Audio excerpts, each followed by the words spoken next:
प्रेम पत्र राधा स्वामी भाग चौथा कार 19वां। तन बीमार का इलाज सब कोई कराते हैं, पर मन की बीमारी की खबर किसी को नहीं है। उसके मालिक संत और साध हैं, उनसे मिलकर इलाज कराना चाहिए, नहीं तो देह बिगड़ जावेगी। यानी नीचे की जोनों में बारंबार जन्म धरना और दुख सुख भोगना पड़ेगा। जब किसी को तन की बीमारी होती है तब वे हकीम, वैद्य और डॉक्टरों से इलाज कराते हैं, और जो दवा और ग़िज़ा वे तजवीज़ करते हैं वही खाते पीते हैं, और जो परहेज वे बताते हैं उसके माफिक अमल करते हैं। यानी जिन चीजों और जिन कामों को वे मना करते हैं उनमें नहीं बरतते हैं, तब सबेर या अबेर जैसी बीमारी हल्की या भारी होवे उनको आराम हो जाता है। हर बीमारी में, चाहे वो हल्की होवे या भारी, बीमार को हकीम या वैद्य या डॉक्टर का एतबार करके उसकी तजवीज के माफिक कार्रवाई करना पड़ता है, तब उसको फायदा मालूम होता है। यानी बीमारी आहिस्ते आहिस्ते घटती जाती है और थोड़े अरसे में तंदुरुस्त हो जाता है। संत सद्गुरु जो तीनों के यानी तन, मन और सूरत के भेदी और वाकिफकार और रखवार हैं, फरमाते हैं कि सब जीवों का मन थोड़ा बहुत बीमार है और उसकी बीमारी का इलाज करना इसी जिंदगी में जरूर है। और जो कोई बेपरवाही और गफलत करेगा उसकी बीमारी दिन दिन बढ़ती जाएगी, और आखिर को ये फल मिलेगा कि उसको 84 की ऊंच नीच जोनों में भरम कर हमेशा दुख सुख सहना पड़ेगा। मन की बीमारी क्या है? दुनिया की मान बढ़ाई और भोगों की चाह से भरा होना। किसके मन का ऐसा हाल है कि बारंबार नई नई चाहें और तरंगें उठाता रहता है और फिर उनके पूरा करने के लिए जतन करता है, तो वह दिन दिन कर्मों का भार अपने सिर पर चढ़ाता जाता है, क्योंकि इस कार्रवाई में उससे दोनों किस्म के कर्म यानी पाप और पुण्य बनेंगे, और फिर उनका फल दुख या सुख आइंदे के जन्मों में भोगना पड़ेगा। और यह सिलसिला जब तक कि मन की बीमारी यानी अनेक किस्म की फिजूल दुनियावी चाहों का उठाना बंद ना होगा, बराबर जारी रहेगा। मन की बीमारी के मालिक यानी वैद्य संत सद्गुरु हैं, सो जीवों को मुनासिब है कि उनके सन्मुख यानी उनके सत्संग में जाकर अपना इलाज करावें। वो इलाज ये है कि संत सद्गुरु के वचन सुनकर संसार और उसके सामान और भोग वगैरह की तरफ से चित्त आहिस्ते आहिस्ते हटता जावे और फिजूल चाहें, मान बढ़ाई और भोगों की न उठावे। ये हालत मन की उस वक्त बदलनी शुरू होगी जबकि ये जीव वचनों को चित्त देकर सुनेगा और संसार उसके सामान को नाशमान देखकर सत्य पदार्थ की तरफ, जो हमेशा एक रस कायम रहता है और महाचैतन्य और प्रेम और आनंद का भंडार है, रुजू करेगा। और उसकी प्राप्ति के वास्ते मन और इंद्रियों के घाट से हटकर राधा स्वामी मत की जुगत के माफिक अभ्यास करके चलना शुरू करेगा। इस अभ्यास के दृष्टि से बनने के वास्ते जरूर है कि अभ्यासी संत सद्गुरु के वचनों की प्रतीत करके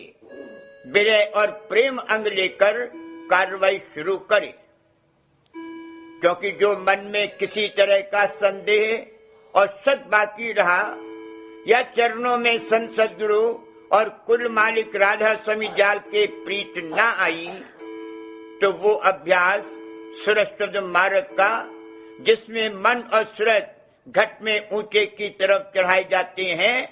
नहीं बन पड़ेगा और इस तरह मन की बीमारी भी दूर नहीं होगी। कुल मालिक राधा स्वामी दयाल हैं और संत सद्गुरु जीव के सच्चे हितकारी हैं। सो जो जीव की दीनता के साथ उनकी शरण में आवे, उस पर वे जरूर दया करते हैं, यानी उसके हृदय में अपने चरणों की प्रीत और प्रतीत आहिस्ते आहिस्ते बसाते जाते हैं और उसी के साथ उसके मन और इंद्रियों की सफाई भी करते जाते हैं। लेकिन जीवों का ऐसा हाल है कि बजाय अपनी बीमारी के परखने और परहेज के साथ उसका इलाज करने के ऐसी कार्रवाई करते हैं कि जिससे बीमारी बढ़ती जावे और फिर आप इस हाल से बेखबर, या ये कि इलाज थोड़ा करते हैं और बदपरहेजी ज्यादा करते हैं कि जिससे बेमालूम बीमारी बढ़ती जाती है। परमार्थी आदमी को जब से अपने मन की बीमारी का इलाज कराना शुरू किया है, एहतियात रखना चाहिए कि बेजरूरत और बेमतलब बड़े आदमियों से न मिले और न उनका संग करे, क्योंकि उनसे मेल करने में अनेक तरह के ख्याल और चाहें नई और फिजूल दिल में पैदा होती हैं और उनके सबब से रंज और हसरत और नाशुक्री करता है। और यह बात बरखिलाफ भक्ति के कायदे के है, यानी इसमें मालिक और संत सद्गुरु राजी नहीं होते हैं। इसी तरह मेले और तमाशे और शेयर बाजार वगैरह में भी परमार्थी शख्स को शामिल होना बगैर भारी जरूरत के नहीं चाहिए, क्योंकि वहां भी इस मन की वैसी ही हालत होती है जैसी कि बड़े आदमियों से मिलने और उनका संग करने से जिसका जिक्र ऊपर किया गया। संसारी लोगों के संग बैठने और गपशप करने से भी परमार्थी आदमी को परहेज करना चाहिए, क्योंकि ऐसे संग में झूठ सच बोलने और किसी की निंदा और किसी की स्तुति करने की आदत पड़ती है और वक्त बेफायदा खर्च होता है, और यह बात परमार्थ में नुकसान करने वाली है और मन की बीमारी की बढ़ाने वाली है। परमार्थी शख्स को इस बात की भी एहतियात चाहिए कि अकेले बैठकर मनोराज न करे, यानी आइंदे के अपनी मान बढ़ाई और भोग विलास और तरक्की दुनिया और दौलत और हुकूमत और कुटुंब परिवार वगैरह के ख्यालात उठाकर अपने मन को खुश न करे, क्योंकि ऐसी बातों का बार बार ख्याल करने से वे मन के स्वभाव में दाखिल हो जाते हैं और अभ्यास में उसी कदर हारिज होते हैं जैसा कि बाहर उन कामों के करने से नुकसान पैदा होता है। जो बातें की ऊपर लिखी गई हैं वे परमात्मा के हिसाब से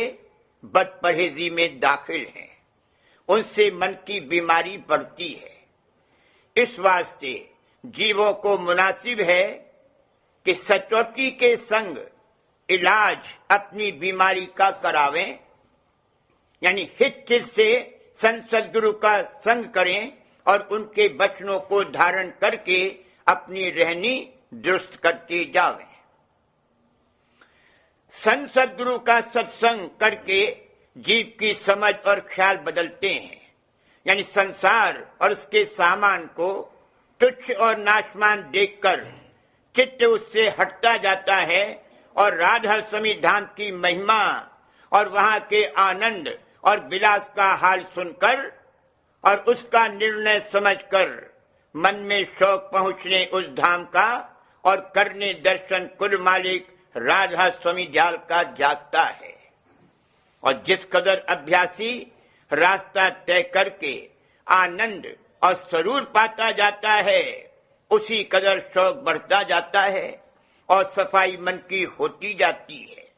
और जिस कदर प्रेम मन में भरता जाता है, उसी कदर बीमारी और मलिनता उसकी हटती जाती है। और यही कार्रवाई एक दिन प्रेमी अभ्यासी को माया के घेर के पार पहुंचाकर पूरा प्रेम बख्शेगी और मन तंदुरुस्त होकर अपने ठिकाने पर जो त्रिकुटी का मुकाम है रह जावेगा और वहां से सूरत अकेली सत्यलोक और राधा स्वामी धाम की तरफ रवाना होगी। संसार और संसारी लोग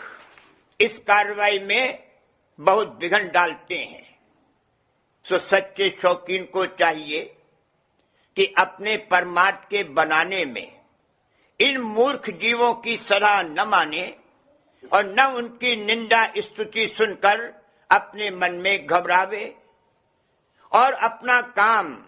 यानी अंतर और बाहर का सत्संग आहिस्ते आहिस्ते बदस्तूर जारी रखे, तो उसको चंद रोज में कुछ रस और आनंद अपने अंतर में मिलेगा और फिर उसकी ताकत दिन दिन बढ़ती जावेगी और प्रीत और प्रतीत भी चरणों में ज्यादा होती जावेगी और अपने मन की सफाई होती हुई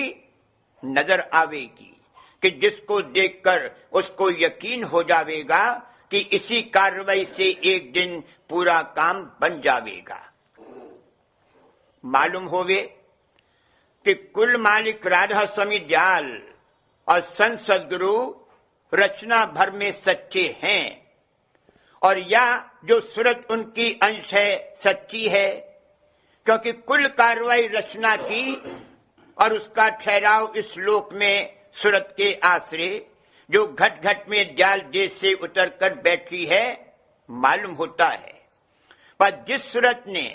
कि संत सद्गुरु और कुल मालिक राधा स्वामी जाल की शरण दृढ़ करके राधा स्वामी धाम में पहुंचने का जतन सूरज शब्द मार्ग का अभ्यास करके शुरू किया, वही एक दिन सत्यपद में पहुंचकर परम आनंद को प्राप्त होगी। और झूठे यानी माया और काया का संग कि जिसके सबब से हमेशा दुख सुख और जन्म मरण भोगना पड़ता है कतई छूट जावेगा। लेकिन जो कोई की काया और माया और उसके रचे हुए पदार्थों और भोगों में आसक्त रहेगा, उसकी प्रीत दिन दिन झूठे में और भी मन की बीमारी बढ़ती जावेगी और आखिर को उनके वियोग का दुख सहना पड़ेगा और फिर स्वभाव और वासना अनुसार बारंबार देह धारण करके उन्हीं भोगों में लिपट कर दुख सुख सहता रहेगा और 84 के चक्कर यानी माया के घेर से उसका छुटकारा नहीं होगा। इस वास्ते सब जीवों को मुनासिब और लाजिम है कि अपने जीव के बचाव और कल्याण के लिए इसी जिंदगी में संत सद्गुरु और उनके सत्संग से किसी कदर नाता जोड़कर थोड़ा बहुत अभ्यास उनकी युक्ति का शुरू कर दें, तो उनकी मेहर और दया से रफ्ते रफ्ते उनका कार्य बन जावेगा। यानी मन की सफाई होकर वह अपने निज पद यानी त्रिकुटी में पहुंचकर मगन हो जावेगा और सूरत वहां से अकेली चलकर अपने निज धाम यानी राधा स्वामी जाल के चरणों में पहुंचकर अमर आनंद और विलास को प्राप्त होगी।